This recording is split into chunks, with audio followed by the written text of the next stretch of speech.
knew that they're going to be after you. Here, they missed you. Oh, they let you go. I thought for sure the police are after you. Are we on? But we're never on. We're off.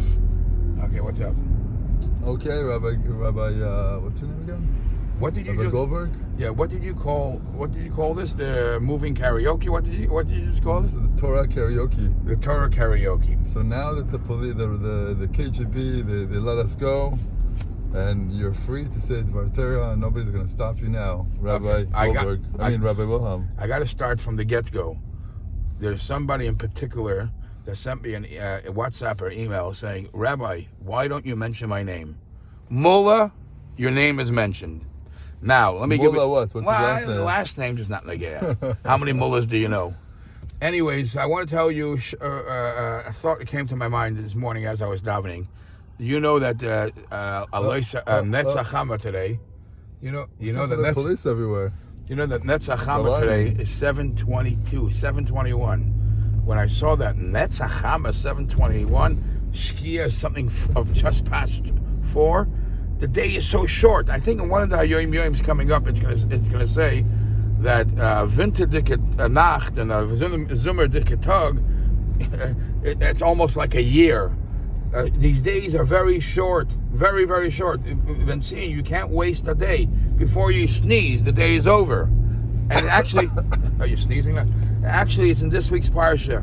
I said it last week also. It says Vayetzu min habur. Chick chock. Time comes. Yosef was taken out of the bur. He rushed.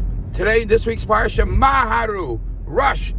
Bring in my father Yaakov. What's the rush? Okay, the Mefarshim say he couldn't stand the fact that his father is suffering, whatever, but time is very valuable. Time is precious. There's no such a thing as killing time. That's the first thing I want to tell you what I thought about this morning. Then I try to get pearls of wisdom. Oh my if anybody, goodness. When I hear people saying a Dvar Torah, I stick my ear close. Just I think it's not called being nosy. So I overheard somebody in shul saying a geschmack of art. It says in last week's parsha that Pari was so impressed with Yosef. He says, I'm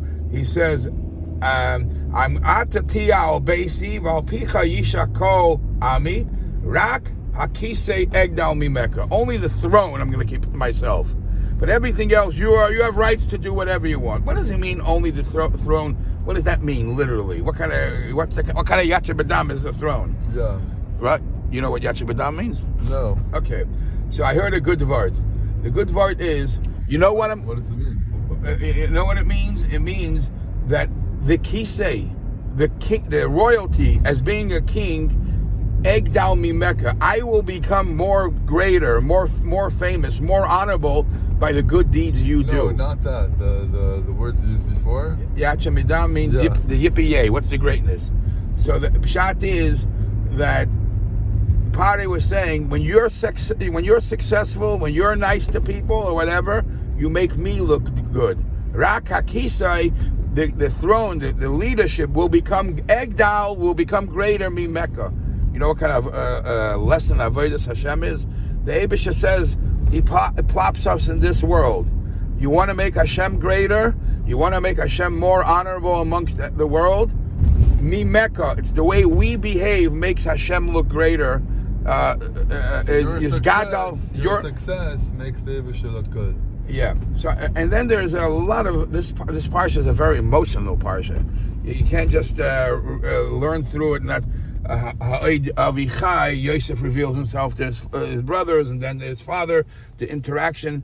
But we know that when Yosef sends for his father to come, he sends the Agolis, and everybody knows that Vatchi Ruach Yaakov Avim, Yaakov was happy when he saw the Agolis. Why? So Simon Masalem, Yosef sent a sign by saying, I still remember the Egel Arufa, the Sugya of Egel Arufa that we learned. There's a lot of Pirushim to understand this and what it really means. But what's really the lesson? The lesson is, there's a story with the Gra, that one time a person ran away from his home for whatever reason, and after many months somebody pops up and the guy says, okay, I'm willing to settle with my family if my father-in-law will pay me X amount of dollars. But people weren't sure if it was really the same person. Maybe it was somebody dressed up like him because he was missing for a long time. Maybe somebody's looking to make a quick buck. So they started asking him all personal questions, and he answered. So they came to the Gra and they said, is this the guy? So the Gra says, take him to the shul and ask him to show you where his seat in the shul was. Sure enough, that part he didn't know. So the Gra says, we see that it's not the right person, because a person, he remembers what's important to him. That guy obviously was given talking points about all the important things that the guy had, money, what his birthday is and all these things. But what wasn't so important was the seat in shul. And by the seat in shul, you could have known if it's the right person or not. We have to make sure that our life is focused around the seat of shul, the davening, the learning. And that's how Yosef sent a message to his father, I'm in Mitzrayim. But you know what? In Vasich Lig, in Vasich Kochzich, in the Sugya of Egla Rufa, that's what's important to me. Everything else is nonsense. Is this the script? Okay. I don't get this last point, by the way. All right, we're going over Shaki's time limit. Let's stop this. We're going over Shaki's time. Hold on, I don't really get it. The Graz Vort over here. You were saying that it wasn't the person, or you were saying that this is the whole hurrah and it's a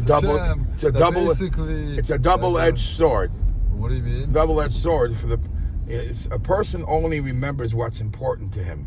So but maybe it wasn't important to him to show where he was. Okay, so that's why he didn't remember. We knew it was a money deal. It was only to get money, because if it was an important thing to him, then he would remember where he would say the point where, when you ask a yeshiva bacher, what's up? What's up? The Frierdiker Rebbe says in the Sichos that the Hasidim used to call each other not by the name. Sometimes they call each other by the name of the Masechta they're learning, because the name of the Masechta they're learning is what they are. Mm-hmm. So you ask a yeshiva bacher, what's up? He'll not tell you the Maimer he just learned. He's not going to tell you the Yankees and Mets, right? Or what camera to buy in B&H. By the way, I have a question for you, a personal question. Okay, but why it's okay to do it publicly. Are you going to have a special sale on your Sfarim for Hey Tevis? There's always a room for a special sale. What's the code? Torah Points, TorahPoints.com. Check it out. TorahPoints.com. Is there a special code they have to put to get that 70% off? Yeah, yabba dabba do.